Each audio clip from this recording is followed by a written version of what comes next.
Good.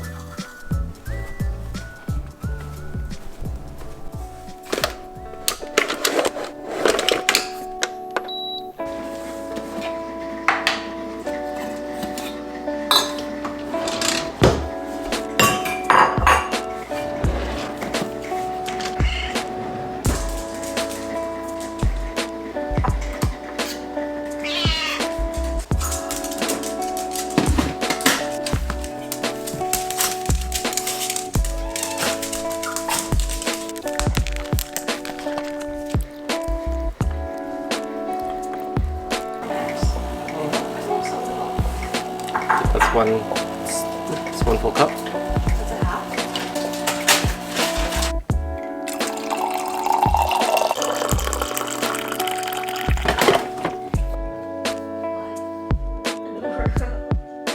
I think because we like there was like some study about like people watching news and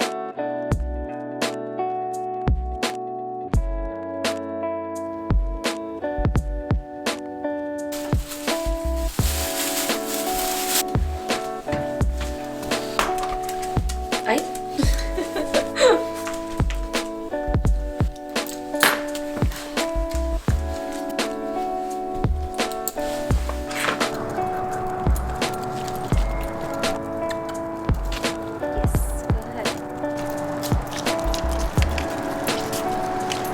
Next.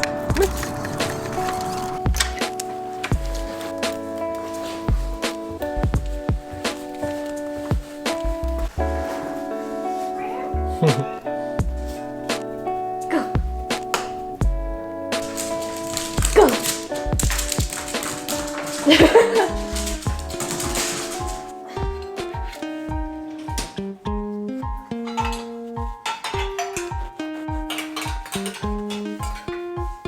Did you give her a full pate?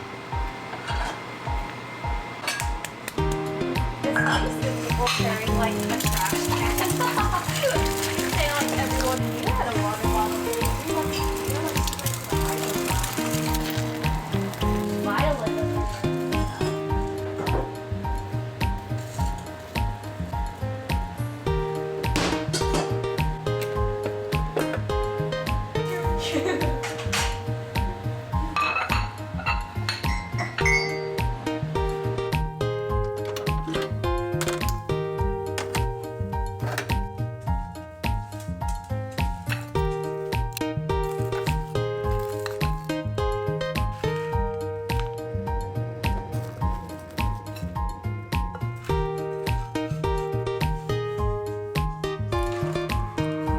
today we are having croissant, egg, spinach, and avocado.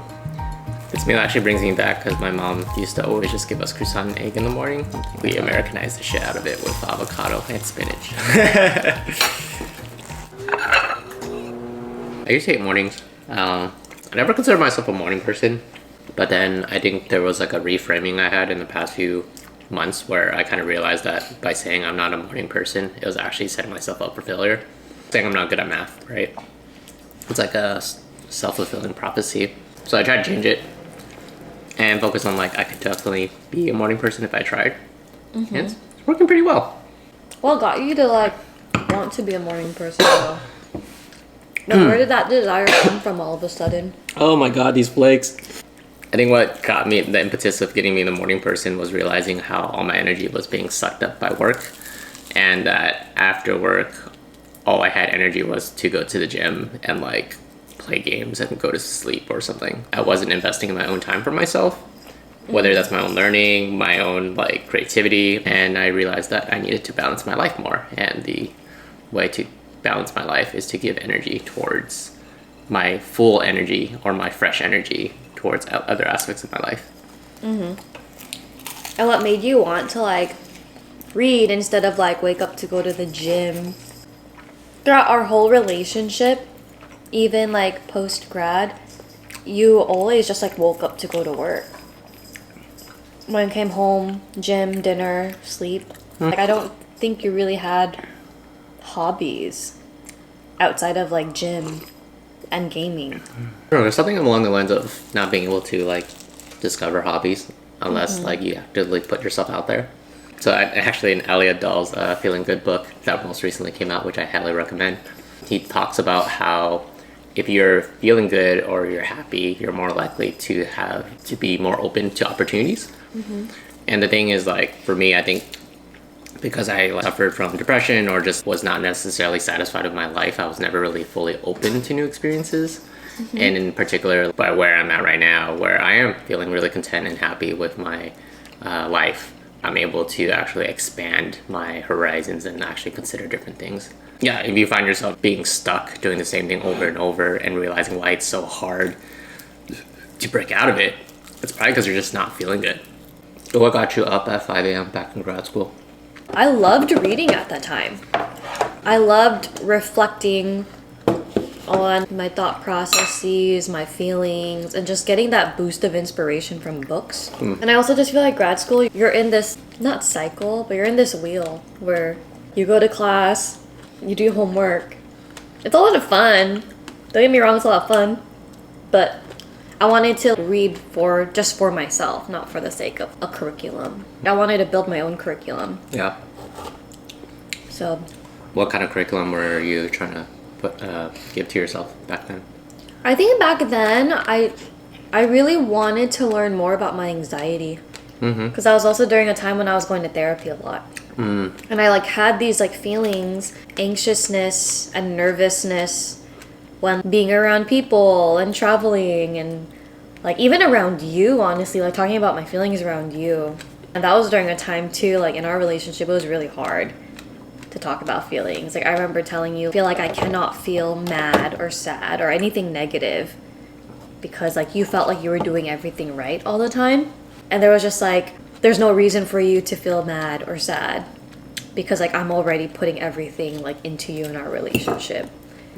So I felt like that morning was a way for me to kind of escape that. Yeah. And a way for me to just learn how to acknowledge those feelings on my own and learn how to manage it.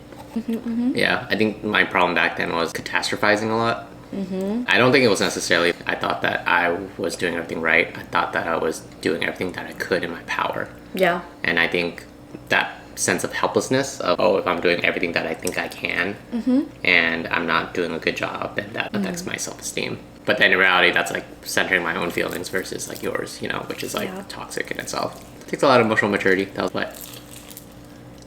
5 years ago almost? No, shit. We know data. We know education, early education. I know secondary education, product management. We were on an island and you had to choose people to save on your crew. We would be useless. A little bit, yeah. We had nothing to offer. Yeah. I wouldn't even be mad if they wanted to throw me out first to the wolves. I'm sorry.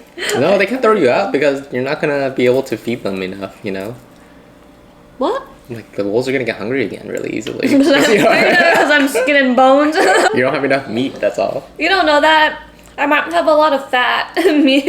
But you still only have 100 something pounds, right? Just 100 pounds or so. I never reached 100. It would be good to save you because your portion sizes are really small.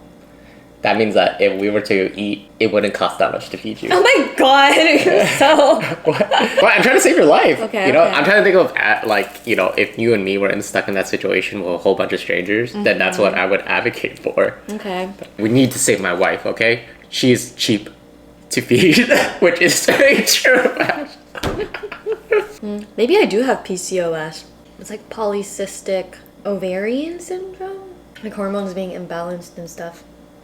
I don't know. I feel like the human body, the female human body is so Complicated because everyone is different and what's normal for one person could be different for another person. I took a modern fertility test, blood test last year, and the nurse that went over my results actually told me consult with your doctor to see if you have PCOS because this particular hormone is pretty high. And then when we went to see the fertility specialist and I told her about it, she's like, oh no, this hormone's actually really good that it's this value because it means that you have eggs or something like that. But now that I think about it, they say that women with PCOS, their weight tends to be the same. Oh. Stabilized. No matter how much you eat, no matter how much you exercise, it stays the same. And I feel like that's always been me. Alright, I'm gonna take my supplement. I'm taking vitamin D per my doctor's orders. And then also taking biotin because my nails are starting to become a little bit brittle, and same with my hair. Just like thinning out a little bit. And I know that that's like normal, comes with age. Like I'm not 18 years old anymore, and I have to remind myself that I'm already 30, things are gonna slow down. And I consulted my doctor with it first before. So all of like the things that I'm taking are prescribed by my doctor. If anything, like I'm not that great at just taking supplements, just like Googling and like researching on my own. Like I think I really need to have a healthcare professional come up with a plan with me to take these supplements, because I'm the type of person that tries to get everything from food first. So she told me vitamin D and biotin are really safe to take for hair, skin, and nails. I'm taking iron because I had really low ferritin levels at my last blood test. So yeah, this is 30. What do you want to do now?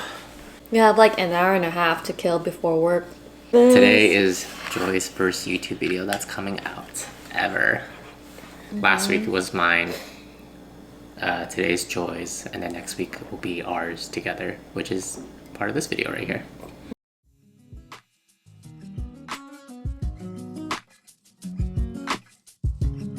Thank you so much for watching. If you want to see more of this content, please like, comment, and subscribe.